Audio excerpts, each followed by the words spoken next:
So I've learned in all of my years that success lies in routines. Write that down. Success lies in your routine. And listen, you have a routine whether you like it or not. So, what I want to talk about today, though, is your morning routine. Too often today, we are caught up in the winds of the storm, if you will, when we don't take control of our morning. Now, if you look around, any successful person that you aspire to be or you look up to, and it doesn't matter the genre of success that they fall in. I spend a lot of time looking at the most successful athletes and entrepreneurs in the world. And those of you that are entrepreneurs looking at this and listening to me right now, then, who is it that you look to? I bet if you dug deep, you're going to find that they followed a set of routines, especially in the morning, first thing before the world started bringing its demands onto their shoulders. Back in 2008 or 9, I remember attending a seminar, and I'll never forget this phrase that the seminar leader talked about, and it literally rang so true to me. And this would take me back to when I was 38 years old. So I wish I would have learned this sooner, but I didn't. But when I left that event, it was crystal clear that I needed to set boundaries on the demands that other people placed on me. Now, as a leader, you're like, hey, but people need things from me. And that is true. But I'm going to, as we work through this today, I just want to share with you a couple of reasons why you want to take a close look at your morning routine. I'm not going to tell you exactly what to do. I'm going to share with you what I've done and what I have sort of massaged into my world over the last decade to a decade and a half. But I'm going to make some suggestions based on this one statement that this seminar leader, and for the life of me, I cannot remember the speaker's name. I can picture his face. I know he was from Chicago, but here's what he said in essence, and that is, other people's lack of planning is not your emergency, right? So other people's lack of planning is not your emergency, right? How many of you can resonate with someone else who didn't do what they were supposed to do, and all of a sudden it is now in your lap, right? Now, if you're working at a job still and you're listening to this, well, you're probably saying, well, there are things my boss can put in my lap and I can't control it. That may be true. But you might be thinking, well, if I'm an owner of a company and things just come up, emergencies and fires come up, it's my job to help put those out. That also is true. But what I want to get at is the heart of controlling the controllables. And one of those things that you control is how your day gets started, right?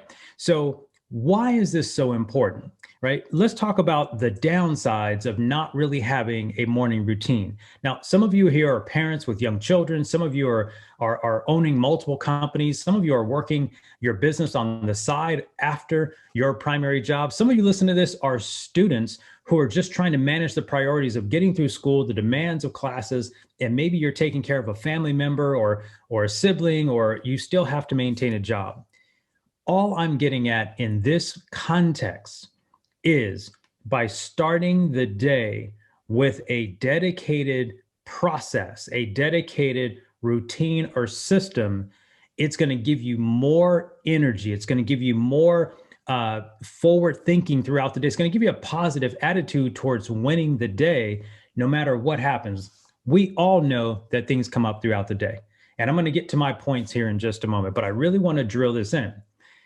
The day that I made a mental shift and committed to start really evaluating how I felt. See, the key phrase here is how you feel towards the end of the day and into your evening after your day is over. So you actually start with the end and look backwards through your day. A lot of times you end up exhausted, you end up frustrated, you end up thinking, man, what on earth happened today? And you don't really think that, you don't really know exactly what happened. You know how you feel about what happened. Well, what I would tell you, and this is kind of an interesting way of looking at it, whether you agree, I don't know, but just offer it to you for your consideration. And that is, and I heard this from Jim Rohn way back in the day. And it was basically that, what is the outcome? What is the outlook for your day? What is the outlook for your week? What is the outlook for your year? And I remember him saying this on an audio track that I was listening to. And he basically said, yeah, I absolutely am the right guy to talk to. Like, Jim, what do you think's going to happen this year? And he says, I know exactly what's going to happen. We're going to have a year of difficulties mixed with opportunity. Simple as that. We're going to have some difficulties mixed with opportunity. Sometimes there's going to be more opportunity than difficulty. Sometimes there's going to be more difficulty than opportunity, right? And right now, depending on when you're listening to this, we're just still coming out of the pandemic. So we just had a year, and we're still in it, of difficulty, but inside of it is opportunity. And all I want to do in talking with you about this today is getting into this idea of taking what I call in my leadership model, this idea of controlling the controllables. It's just one of 4 steps in this model, and that is controlling the controllables. You just don't know what's going to happen. You don't know who's going to call in yet. You don't know if your boss is going to have a bad day and throw some stuff in your lap. You just don't know if a big contract is going to go sideways. But what you do know is what you have in your hands to control the moment your eyes open. You take that first breath, you feel that cool air on your nostrils, you take that first gasp of air through your lungs, you put your feet on the ground. You, my friend, are in control. I will submit to you that if you take a hard look at your daily routine, your morning routine specifically, and start to identify, what are you really doing? Are you doing some of these things where, you're letting the world start dictating your behavior the minute you get out of bed? I'll talk at the end about a few things that I also don't do until I get this morning routine done. But first of all, let's talk about the morning itself. Like, it starts the night before. So step number 1, your morning starts the night before you go to bed, right? If you read books like Think and Grow Rich, if you read books like The Strangest Secret, not that that was a book, but if you listen to the audio from Earl Nightingale, The Strangest Secret, you'll listen to the theme that very successful people start the next day before they go to bed the night before. That could look like a few things. It could look like doing a little bit of journaling the night before, doing some gratitude the night before. It could be looking at their calendar of events that's going to happen the next day. That way they can have their subconscious mind sort of pre-paving their success into those events. But it really starts the night before. And so one of the things that I've done over the years that I think has been a game changer for me was I decided to stop waking up to an alarm clock. I just got to a point where, anybody else tired of hearing the doggone alarm clock? I don't care what kind of bell you have, buzzer you have, what radio station, what XM satellite channel. I don't care what ringtone you use. Nobody likes an alarm clock. Let's be clear about it. So I just decided one day I was going to stop, right? I just decided one day I was going to stop. Now, there are a couple of occasions when I don't, and that's if I've got to be up in the middle of the night, like at 3 or 4 in the morning, and I've got to catch an airplane flight or something like that. I'm not going to be crazy and miss that. But here's what has happened. I've decided to just wake up when I was done sleeping. Now, at the time when I started doing this, I was going to bed at 11:30, 12 o'clock, sometimes 12:30 in the morning, doing and burning those midnight oil hours. Well, guess what? I had to make a decision, number 1, that I was going to go ahead and go to bed a little bit earlier and not work quite as late, because quite honestly, it was a lie that I was more productive at that time of the night. It was really because I had bad time management habits and productivity skills throughout earlier parts of my day. And listen, we all do it. Like, we waste time in certain points of the day, and then we make excuses to say, well, I work better at night. Now, I'm not saying some of you don't work better at night, but let's go back to this idea of a strong morning routine. In order for me to say, hey, I'm going to not wake up with an alarm clock, I've got to now make a decision that, well, if I keep going to bed at 12:30 or 1 o'clock and I need to be up at 6-ish, between 5:30 and 6:30 is my typical wake up time. I typically wake up actually between 5:30 and 5:50, because as time has gone on, my body clock understands that that's the window of time when I'm typically going to wake up. But it started first with a commitment by saying, hey, I don't want to wake up with an alarm clock anymore. So that's step one. Step two was, well, I've got to make a decision to go to bed just a little bit earlier. So in understanding my own body and understanding my own sleep patterns, well, what is a reasonable time for me to go to bed and get the right amount of sleep so that my body would feel refreshed at a period of time in the morning when I needed to be up and be active, right? When I first did this, it was several years ago. And then I remembered, and at the time I had no demands typically before 7 a.m. So it was actually easier because I didn't have any real potential demands on my time before 7 a.m. at that time. But insert my daughter getting to high school, and she then had to be at a bus stop to travel to a magnet school across town. And so in order to get her to the bus stop, we had to be at the bus stop at 5:40. Therefore, my morning had to start at 5 o'clock in the morning. Now, I'm not going to sit here and say right out of the gate, I was able to go from no alarm clock and then back myself up to automatically waking up at 5 a.m. But it didn't take long because I'd already said I want to wake up when I'm done sleeping. And of course, knowing now that I've got to be up at 5 versus that casual 5:30, 5:45, 5:50 timeframe, that extra 40 minutes, guess what? I bumped up my get in bed time just a little bit earlier, although it wasn't always perfect. And believe it or not, your subconscious mind, you actually can tell it what to do. You really can. You can literally say, this is what my intention is. This is what my desire is. And you can start waking up a little bit earlier. Okay, so I'm waking up earlier without an alarm clock. I would recommend that you give it a try. I would recommend you install it into your routine. You will be surprised how you feel when you wake up and you didn't have to worry about pushing the snooze button 3, 4, 5, 8 times. And listen, it doesn't work anyway. You all know it don't work. You do it, but pushing the alarm clock that many times, it doesn't work.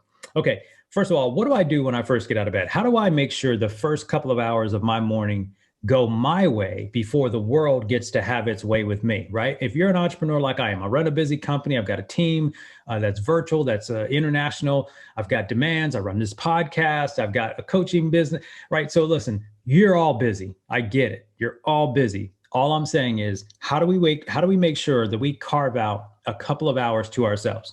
So here's how I do it. First thing I do when I get out of bed is, of course, without worrying about everybody has to go brush their teeth and get themselves together in that way. But the very first thing I do before by the way, let's tell you what I don't do. I don't turn my phone on in terms of going to social media. I don't look at who sent me a text message from the last time I picked up my phone. I don't go in and read the news. I don't return any phone calls or voicemails. I don't open email. I don't open my notification systems.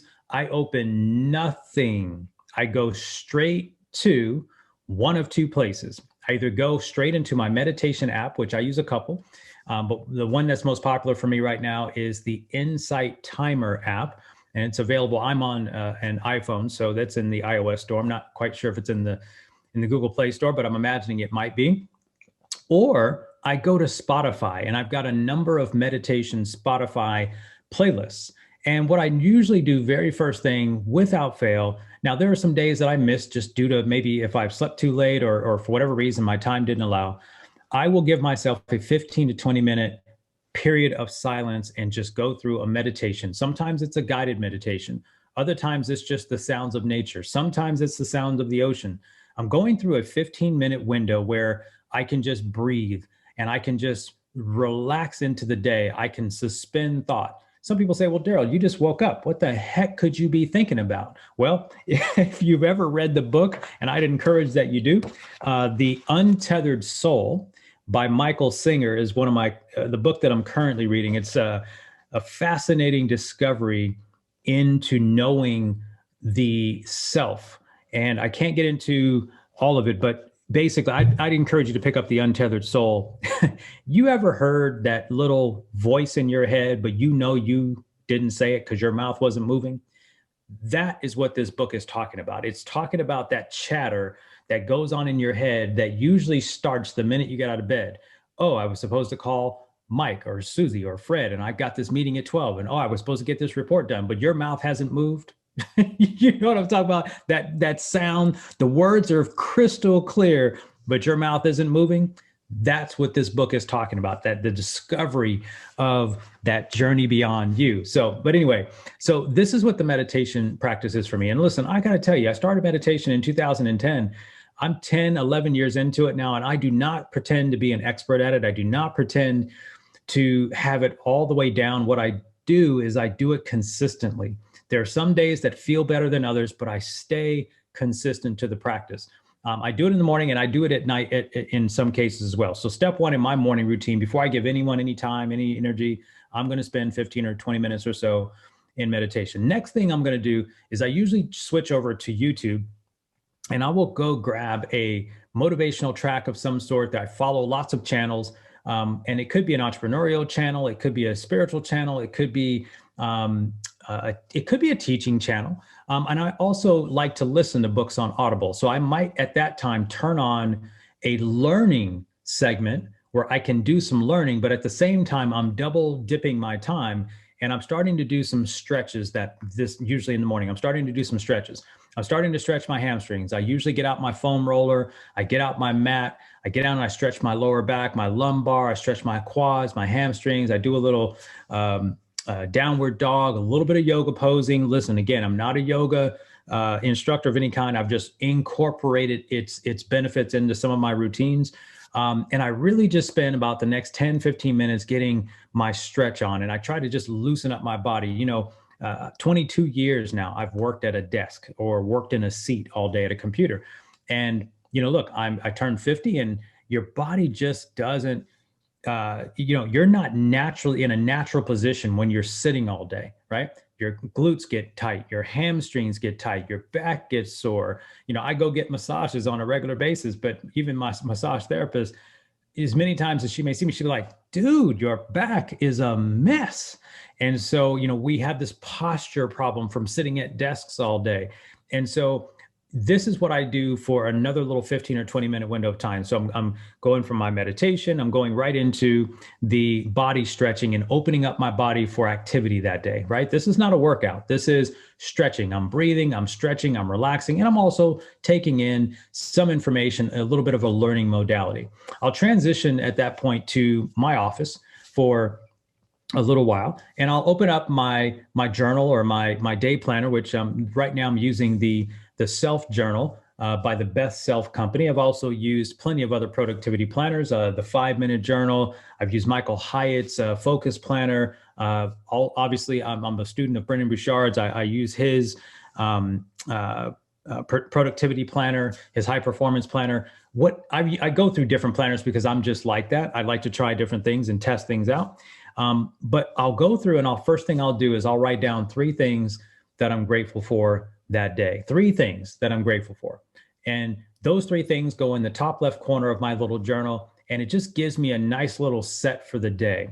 If you're like me, you know the power of gratitude. You know the power of looking out beyond yourself and finding gratitude and peace and beauty in things that are outside of you personally. Because so often we are negatively moving into whatever our life's challenges are. And sometimes we just get in such a hurry that we stop and don't take a real good look at what we're blessed with. And it could be as simple as the cool air that was coming through my nostrils this morning from the winter temperature here in the house. Or it could just be that the sun is shining bright through the window when I open the blinds. It could be that when I stood out of bed and I stepped and I did my stretches, that my back didn't crack, and maybe it cracks sometimes and feels sore. Whatever it is, just stopping and having just a moment of gratitude. It doesn't have to be major. It just can be very, very simple. So step 1, get out, get that meditation done. Number 2, I'm in my stretches. I'm listening and learning at the same time. So I'm taking 2 birds in 1 stone.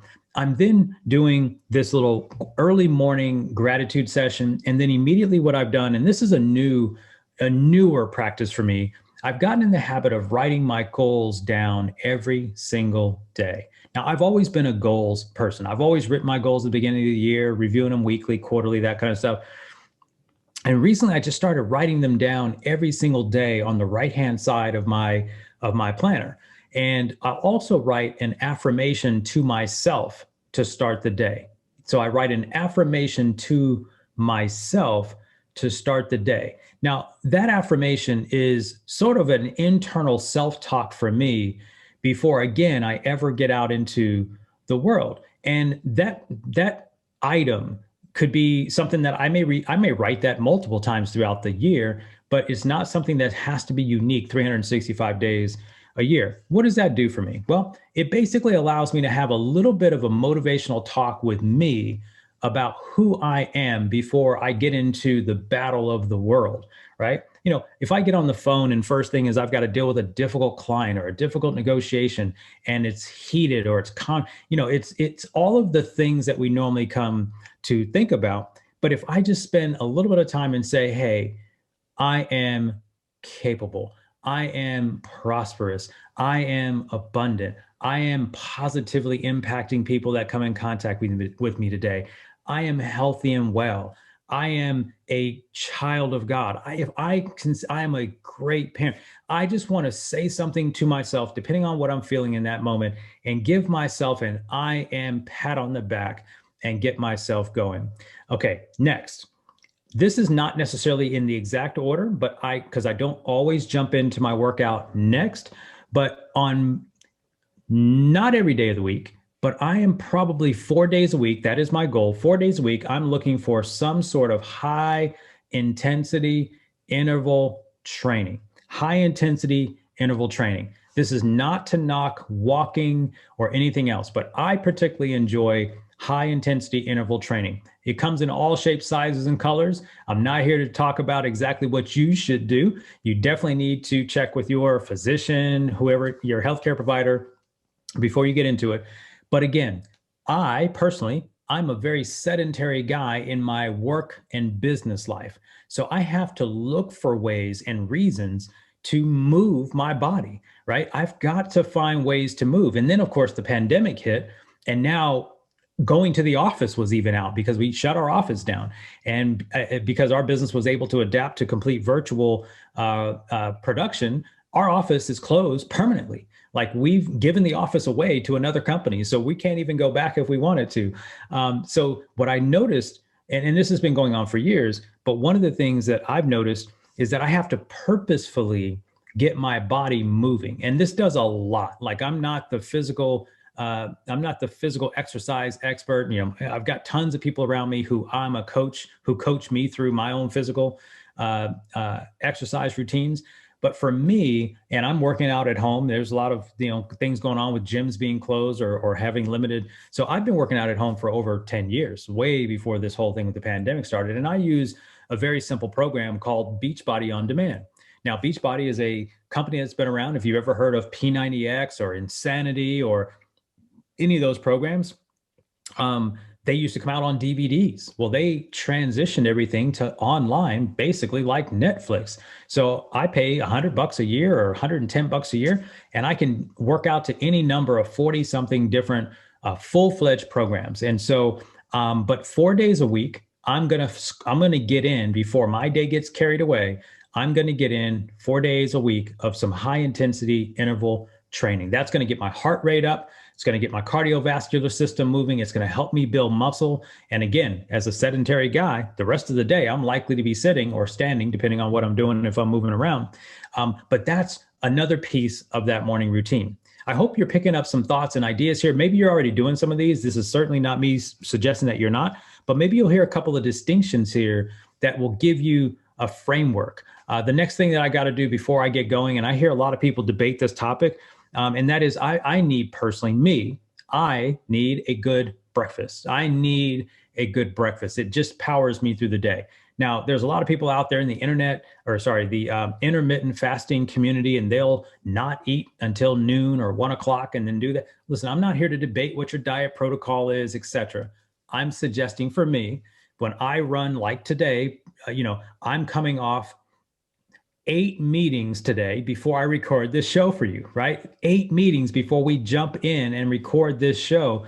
And so it's foolish for me to think that on an 8 meeting schedule that I'm going to have room to grab a solid meal in the middle of the day. So I look at my calendar and I'm like, look, breakfast is the best place to get my best meal of the day. And in the middle of the day, I'm sometimes just grabbing a quick bite or a snack or something a little bit light because I'm usually on the go. In fact, today I believe I ate lunch in 12 minutes standing up at my kitchen counter. That's how busy the day was going. So I know for me, the breakfast meal is a big deal. For me, it has almost, I would say 75% of the time, my breakfast has been for the last decade or so, a nutritional shake that has been a part of my diet for about the last 10 years. And it is also from Beachbody. It is called Shakeology. And I mix it up into this most delicious shake with blueberries and spinach, and depending on how I'm feeling, some almond butter or banana. It depends on if I'm working out. I've got a little bit of a flow for how I increase the calories of the shake or decrease it depending on what I'm eating and what I'm doing that day. But again, I have, for the most part, I get a very nutritiously dense meal first thing in the morning. On days when I don't have that shake, I am having a bowl of oatmeal. I mean, again, back to routines, guys, back to routines. I have eaten about the same breakfast items for the last decade with, if I'm traveling, it's a little different. Obviously, there's going to be some exceptions, but I either drink Shakeology or I'm eating a bowl of oatmeal. And I make them very, very, each of them have their own recipes. I don't change things, guys. I don't want to think about it. Like, I keep it routine. So anyway, it starts with meditation. It moves into a learning segment where I've got some learning in my ear, and I'm also going through some stretching. I move then to my gratitude. I then write down my goals. I then take a look at my affirmation for the day. I look at then, am I going to be working out? What's my workout schedule? Every now and then my workout schedule will flip flop by about a half an hour to an hour, depending on what else I have to do. I'm going to grab a great breakfast so that I can make sure that I'm powered up through the day. And as I wrap this up, I just want to say this. Here's what I don't do. And I would say that if there was a game changer in the last decade and a half for me, and it was not opening up social media first thing in the morning. There's nothing on Twitter, Instagram, Facebook, LinkedIn. There's on none of those platforms that needs my attention, because my purpose is to produce the work that drives my business and the sustainability of my livelihood for my family. If I'm in social media, I'm in someone else's life instantly the minute I open the app. I don't open email, not even from my team. I don't open my company email, my personal email. Everybody here has like 18 emails today, right? But I don't open anybody's email until about 8 o'clock. Every now and then I might get my email before I do my workout, but that's only if and by the way, here's another little quick hack when you get an email. Set a timer and open and get out of your email inside of 10 minutes, period. Close it when it's over, right? That's also, for me, a system. I don't live in email where people can ping me all day. You have a mission, you have a job to do, you have an expertise to get out into the world. You have your gifts to execute on for the day. You can't be in email letting other people's agendas guide your day. You guide it. And that's something that I learned, back in 2002. Back then, email wasn't as prevalent as far as the communication medium it was, but it was voicemail. It was voicemail on these phones. And it was just interesting to me that there was a time in my career where the phone was like 5,000 minutes a month on my phone. This is way back in my former career. And it just seemed like I was glued to the phone. Well, it's interesting that when we think we have to be picking up the phone and answering emails and answering text messages, and by the way, Darrell, what do you say? So Darrell, what about my family? What about when they need to get a hold of me, et cetera? Listen, I've told all my family, hey, listen, my watch does ring. If my phone rings, my watch does vibrate. So I turn the sound and the bells and all that stuff is off. If my family needs me, they're going to call me. And my watch will actually vibrate my wrist, and I know the phone is ringing. I can also then see who's calling on my watch. But I don't let and by the way, I'm not trying to say I'm ignoring emergencies. That's not what I'm saying. What I am saying is you build the system. You decide what the routine looks like. It's your business. It's your productivity. It's your gift. It's your mission in this world. And in order for you to get that out there, you've got to have a system and a routine that allows you to perform at a high level, right? You got to be able to perform at a high level. Now, some of these ideas may work for you. Some of them may not work for you. This time frame may not work for you. That's not the point. The point is what is your routine? What is it? What does your routine look like, right? Are you letting other people's agenda become your priority? Or as the seminar leader back in 2008, 2009 said, are you allowing other people's lack of planning become your emergency, right? I'll never forget that. And listen, when he said that, it was as if I was the only one in the crowd, because at that time I wasn't doing a good job with this, right? I was allowing other people's day and problems to run me off track. And then I run home exhausted, but then I was the one serving their needs, right? And I was a leader. I was an owner of a company. I just had a different perspective on framing time and framing productivity and framing successful outcomes. And being today, I would just say today, I'm just a more deliberate, more decided, a more focused person as it relates to who I need to be with my time in order for me to be the best I can be to all those who are counting on me. And that's family. That's my team. That's my business partner. That's my nonprofit that I'm a board member for. It's all of the other areas that we show up in life, right? We're so often saying yes, yes, yes to all the people that we want to serve, all the people we want to help. And maybe we're the most qualified person for the reason why they're asking. And it's awesome. All I'm suggesting is at the end of the day, your cup, you can't pour from an empty cup. You can't pour from an empty cup. I would hope that you would build or add to some thoughts of what we shared today on how you can craft your morning routine so that you are keeping your cup full on a daily basis instead of waiting until 90 days, 6 months, 2 years, until you're at the precipice of burnout and depression and wanting to quit and throw in the towel. And then you're using words like, I hate this X. X, not like your ex, your relationship, but your X, like fill in the blank.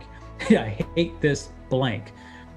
We don't want to get there. And we've all let ourselves do it from time to time. Listen, a morning routine doesn't remove stress.